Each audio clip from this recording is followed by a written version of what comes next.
โรงเรียนการเมืองและการปกครองนครหลวงวิจันทร์จัดพิธีปาฐกถาเนื่องในโอกาสเฉลิมฉลองวันครูแห่งชาติวันที่ 7 ตุลาคมรอบ 31 ปี พิธีดังกล่าวได้จัดขึ้นในวันที่ 10 ตุลา 2025 ที่สโมสรโรงเรียนดังกล่าว โดยการเป็นเกียรติเข้าร่วมและให้เกียรติปาฐกถาของท่านพงษ์สวรรค์สิริพันธ์คณะประจำพรรคนครหลวงวิจันทร์หัวหน้าห้องการเมืองและการปกครองนครหลวงวิจันทร์พร้อมด้วยคณะครูอาจารย์และพร้อมด้วยนักศึกษาขั้นต้นขั้นกลางเข้าร่วมในพิธีท่านพงษ์สวรรค์สิริพันธ์ได้ปาฐกถาเล่าหวนคืนมูลเชื้อประวัติความเป็นมาของวันครูแห่งชาติ 7 ตุลาว่านับแต่ปี 1994 เมื่อฮอดวันที่ 7 ตุลาในแต่ละปีทั่วประเทศเฮาได้มีการจัดตั้งเฉลิมฉลองวันครูแห่งชาติทุกๆปีเพื่อปลุกระดมจิตใจให้ทั่วสังคมแสดงออกถึงการเชิดชูบทบาทเกียรติศักดิ์ศรีของครูอาจารย์ให้สูงขึ้นเป็นการโฆษณาเผยแพร่ผลงานแห่งการประดิษฐ์คิดแต่งและการเสียสละเหือแห่งสติปัญญาของครูอาจารย์ให้ทุกคนในสังคมได้รับรู้ถึงผลงานของครูพร้อมทั้งแสดงออกถึงความกตัญญูกตเวทีรู้บุญคุณต่อครูอาจารย์ที่ได้สิทธิสอนให้ความรู้แก่ตนนับแต่อดีตก็คือปัจจุบันตลอดระยะที่ผ่านมาบ่ว่าจะอยู่ในระยะการปฏิวัติศาสตร์ประชาธิปไตยก็คือระยะการปกปักรักษาและสร้างสรรค์พัฒนาประเทศชาติกระทรวงศึกษาธิการและกีฬา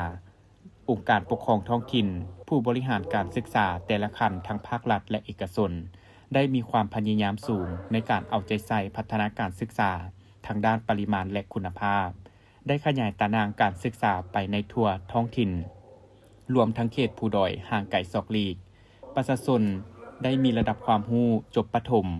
และมัธยมศึกษาตอนต้นบำรุงโดยทั่วไปกวมจำนวนประชากรส่วนหลายคุณภาพการศึกษาก็ได้รับการพัฒนาดีขึ้นเทื่อละก้าวทั้งหมดนั้นก็แม่นย้อนมีแนวทางอันถูกต้องของภาครัฐและประกอบส่วนเป็นกำลังแหงสำคัญต้นต่อจากพนักงานครูอาจารย์ที่ได้ทุ่มเทเหือแหงสติปัญญาของตนบ่ฮู้อิดเมื่อยเข้าในเวียกงานดังกล่าวอย่างสุดความสามารถการจัดตั้งปฏิบัติวันครูแห่งชาติลาวแม่นจุดประสงค์เพื่อให้พลเมืองลาวทุกเผ่าทุกชั้นคนในวงศาคณะญาติแห่งชาติลาวได้ทบทวนขบวนวิวัฒนาการแห่งชีวิตโดยเริ่มจากชีวิตในยามเป็นวัยเด็กการเลี้ยงดูของพ่อแม่